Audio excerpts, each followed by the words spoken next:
You're thinking, what's the new equation? It's about building trust and delivering sustained outcomes that make change for today and tomorrow. We are broadcasting today from the unceded territories of the Coast Salish peoples, including Musqueam, Squamish, and Tsleil-Waututh nations. Welcome to our Women in Leadership podcast and vodcast series sponsored by PwC.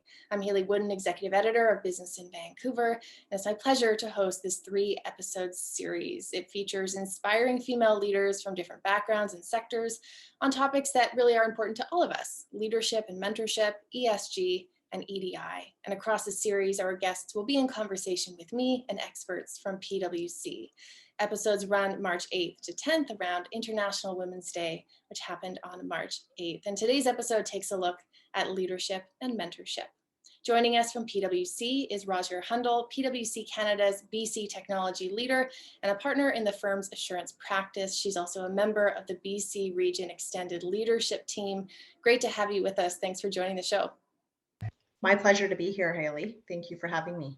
And we're in conversation with Jennette Jackson, CEO of Foresight, the largest clean tech accelerator in Canada. Under her leadership, Foresight has expanded accelerator programs from one province to national and built a vibrant industry innovation program. Jeanette, great to have you. Thanks for coming on the show. Thank you for having me. Excited for our conversation today. I'd love to hear from you, Jeanette, about the role mentorship has played in your career. Sure. Well, I feel like I'm going to start back, to my young age. I do come from a place where I left the home very young. My parents separated, and so I needed to seek out mentorship very early on in my career and life journey. And so I reached out, and there were a couple of wonderful female mentors that helped me, set path for managing the balance between work and going to school. And then as I navigated further through life, I had the opportunity to move to Europe and live in Geneva, and there was a wonderful woman there in the legal and banking sector that mentored me and sort of helped ground my perspective on business. And then when I came back to Canada and finished my degree, mentorship has just continued to be such an incredible foundation for me to learn and solve problems and perhaps foresee potential challenges faster than I would have otherwise alone. So it's very much an important aspect to my success as both an entrepreneur and business leader. There are a few things I want to follow up on there. We were chatting just before we hit record about how it's been maybe a bit of a busy week, and you just mentioned finding work-life balance. I mean, what are your thoughts around how you navigate that today? Yeah, I mean, for me, it's hard. I am someone that you could, hashtag workaholic in probably every social media post. That being said, over the last year or so, I've really worked to schedule time to ensure that I'm, getting that quality time in with my daughter. I'm, turning off the computer and putting away the phone at a reasonable hour and making it work. And ironically, it's actually been very grounding in a sense of having just more free time, less stress, but actually being more impactful during my work hours because I'm energized, focused, and ready to execute. So but I don't know, it's an ongoing battle. It ebbs and flows. And, with climate sustainability being such a hot space right now, it's hard to say no and not want to be part of every conversation and be part of that momentum. Absolutely. Rajveer, what about for you? What role has mentorship played in your career? Yeah, mentorship has had a significant impact for me over the years as well, that I've been at PwC, and is really the reason why I'm a partner today. My first recollection of an impactful, meaningful mentoring connection was when I was an associate. And a partner that I was working with had a broader conversation with me about my career and took an interest in my career and my development. That was really powerful to me because it made me, think about continuing to progress my journey at the firm. And until that time, I really hadn't thought ahead about my career with it being so early on in my career. And then I think the other time for me in my career where having a mentor was, again, really important in my journey was when I was being promoted from senior manager to partner. So making that jump to kind of that leadership role. And this individual was another female partner that I worked with. And she supported me in ensuring for, the opportunities that might have not been in my control, that I was able to make sure that I had the chance to experience these opportunities.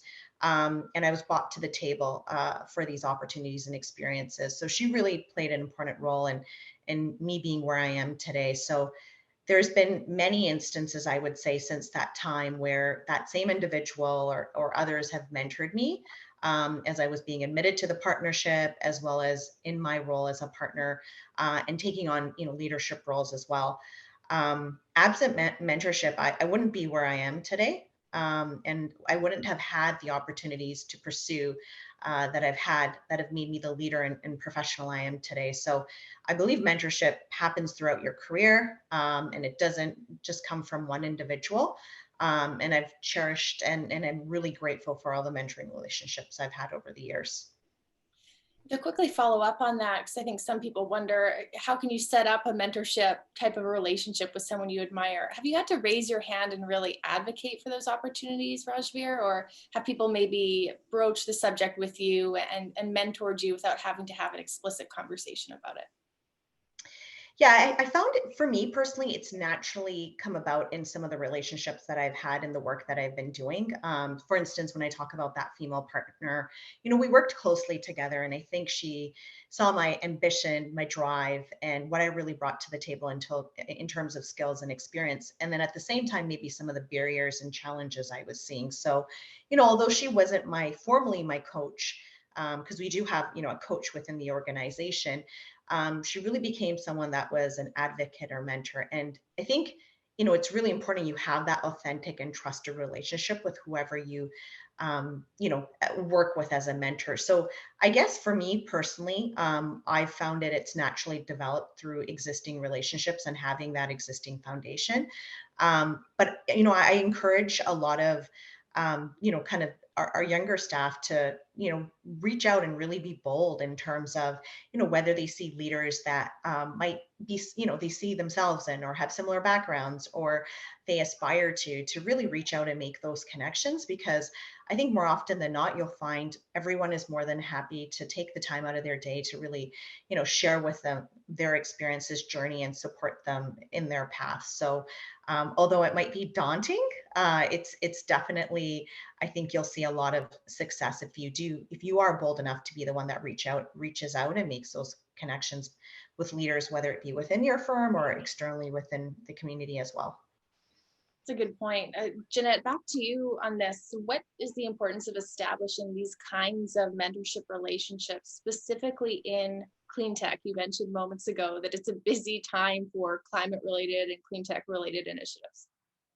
Absolutely. Well, as we, all strive for the net zero transition and achieving the climate targets for 2030, 2040 and beyond, really, it's important that we equip Canada's clean tech innovators with the tools that they need to achieve market readiness as quickly as possible. And one way of doing that is through mentorship, similar to my experience, helping them, overcome challenges or foreseeing challenges that they otherwise might have missed. So for us, mentorship is an extremely important factor in setting up these companies and their teams. Companies are all about teams and individuals who come together and try to be successful. We do this at Foresight through our accelerator programs, and we balance sort of mentorship not only from within Canada and specific expertise, but for international opportunities as well. We also, through our podcast, Clean Tech Forward, really lean into mentorship. We're reaching out to seasoned entrepreneurs and executives who can provide tidbits of sharp and sound advice that share with that broader community. And so it's definitely important. We are at 75 EIRs and 43 mentors, and we've supported over 750 ventures, with mentorship being the foundation of that training and programming. So I think we can all collectively have bigger impact with strong mentorship supports. That certainly sounds like a strong mentorship network you've established.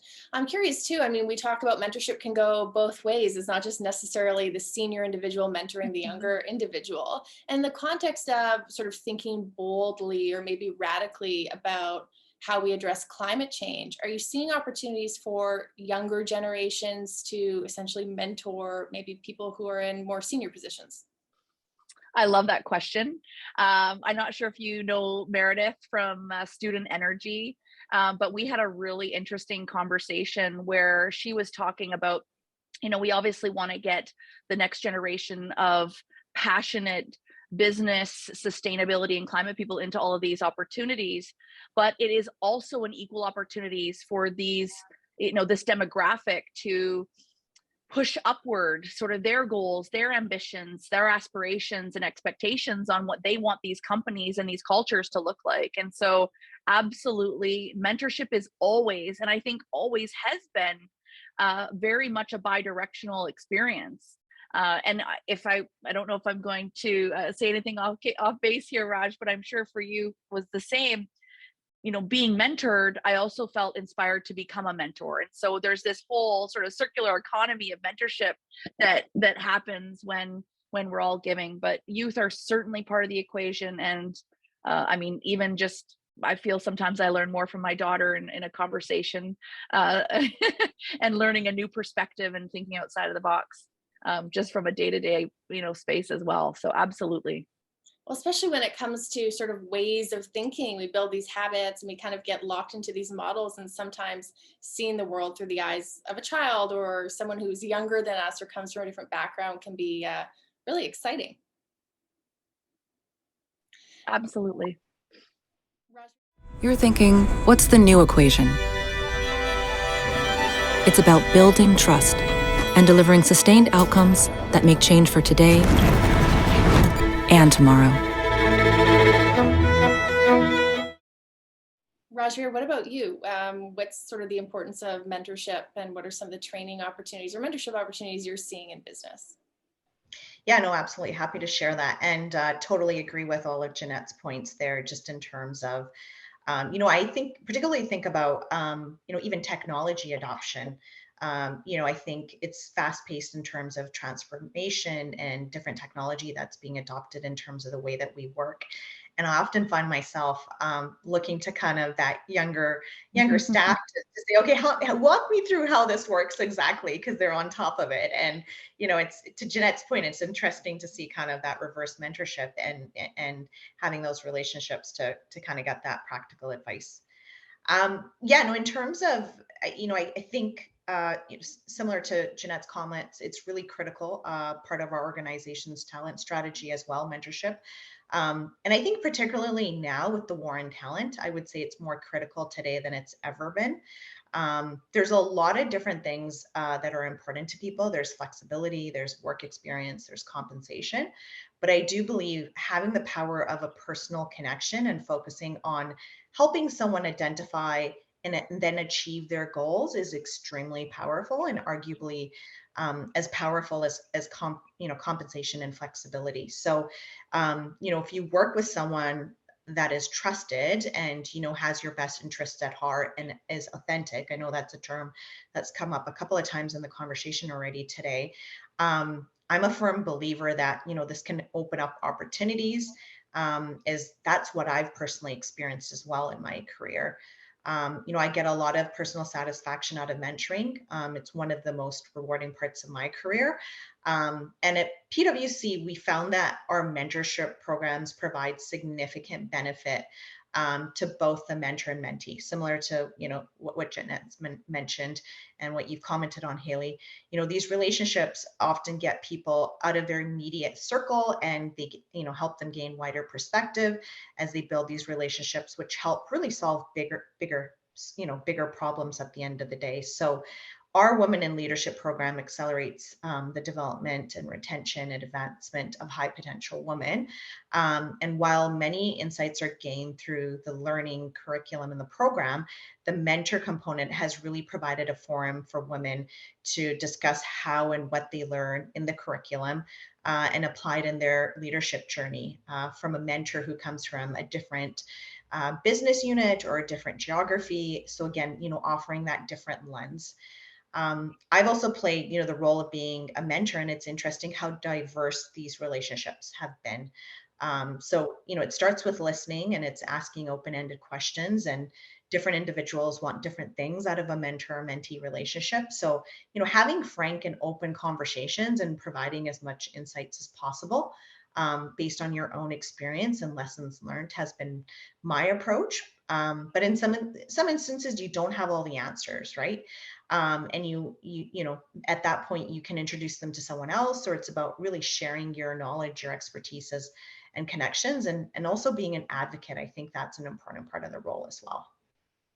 Absolutely. And I'm glad you touched on specifically women in leadership and mentoring other women within the business world. Of course, it was International Women's Day this week, so I think that's on a lot of people's minds. And Jeanette, I want to ask you specifically about sort of the state of women in clean tech. Are we seeing equity? Is there room to improve? And what's maybe the connection here with mentorship? Yeah, I mean, we every year do sort of collect some data on the ventures and industry partners that we support. And we're looking at about 35%, you know, with women senior executives in those organizations. So there's certainly, you know, room for improvement, but we are seeing things trend upward. Clean tech is certainly a space with many wonderful women in leadership roles, board members, senior executives, technology leads, etc. But you know, things that we can do is look at how we inspire sort of the next generation of young, you know, women, quite frankly, individuals from all walks of life to be joining and seeking a space in the sector. Last year, we also ran our second annual Women Leading Clean Tech campaign, which is really designed to recognize the excellence of leadership in this space. And it also looks at, you know, elements of, you know, STEM careers, diversity, equity, and inclusion, and all the other, you know, principles that we hold tight at Foresight. Some of the women that we recognized, I'll start off with Meredith from Student Energy, but we also had, you know, Shelley King, the founding CEO of Natural Products Canada. Obviously, we have some interesting political leaders, including Catherine McKenna as the Minister of Environment and Climate Change, and you know, Susanna Pierce, the President and Country Chair of Renewables at Shell, who's doing incredible work and investing in the space and making sure that all of these considerations are reflected in the projects and initiatives that they invest in. So it's certainly a top priority that we balance very closely with, you know, the big goal of climate change as well. It is a big goal. And I guess on that topic, what in your view does leadership in this area look like in 2022? We have the data to understand what's happening. We've known for quite some time. There are calls to action, calls to drastic action. What's real leadership look like to you? Sure. I mean, you know, obviously from a venture perspective, it's all about entrepreneurship and innovation, but we'd like to see some of those characteristics emulate through the other critical stakeholders that are going to make this transition a success. And that includes government, academia, industry partners, and investors. So we really look to bring our sort of vibe and culture to the ecosystem, which is very, you know, entrepreneurial. It is certainly paired with a critical passion for climate and sustainability, and a real understanding that to do this right, the collaboration is going to be critical. We really can't have egos, and we need to step aside and think about how we can pool resources and focus activities to really accelerate that transition, which includes investments and adoption of all of these technologies. In terms of, you know, ourselves as the largest accelerator, we want to help SMEs scale. We want to ensure that, you know, we're finding them the talent both at the junior and all the way through to the executive levels, so that they can really compete not only in Canada, but most importantly, collaborating in Canada, so that we can, you know, compete globally and hopefully position Canada as a global leader in clean tech. And so leadership is going to be from all levels of organizations, and it's going to be bold and ambitious and steadfast. And so that's what we really try to encourage from our side. Rajveer, moving from, I guess, one crisis to another, that being the pandemic, what are some of the leadership takeaways or leadership lessons you've learned over the last couple of years? Yeah, no, great question. Happy to share. Well, it's certainly been a long stretch and continues to be challenging. And hopefully we're seeing the light at the end of the tunnel here. You know, I would say at the beginning, a lot of the decision making was centralized for consistency, safety, and speed, which makes a lot of sense. And communication is key, and more regular communication with teams was better given the uncertainty. And leading with care and empathy is important during this time. People have struggled with different things, and whether it's staying, connected, listening, and understanding and adapting to accommodate their needs was really crucial. I would also say, being authentic and transparent and clear in your communications and in personal interactions was also important, along with being realistic but optimistic. So it was a real balance between sharing positives and also the struggles. So, I think showing empathy and even vulnerability went a long way in connecting with our people. And given the circumstances, all you could do was focus on what you could control. As a leader, I personally focused on mindfully reaching out and connecting with individuals that I mentor and coach, whether they be within or outside the firm. And the goal was really to have a meaningful conversation as to how I could support these individuals with their immediate challenges, which might be, balancing work and life in the remote working environment or long-term goals. So, I think the pandemic caused a lot of people to reflect on a number of things, including their careers, as it's important that people feel, and it's important that people feel supported as they work through these important decisions and changes. And they might, be looking to make sure that, it's in line with their goals and objectives. And as leaders, you're sharing your connections and networks and experiences with them to support them through the journey. Well said. Jeanette, what about you, your own leadership lessons learned, and also maybe those learned by the many leaders you're supporting through the accelerator? Absolutely. Yeah. So at a macro level, absolutely agree. It's really that leadership now can happen from anywhere. And so individuals that perhaps didn't think they could work for an organization or connect into an organization or something that they were passionate about, now those borders and those silos are down, and you can have really unique leadership influence from anywhere, based on any project or business you're trying to grow. With that said, new silos were created, right? We weren't able to have that emotional and physical touch point, that now is done through email and Zoom. And while effective, I think a lot of people would say productivity's up, but how is your mental health?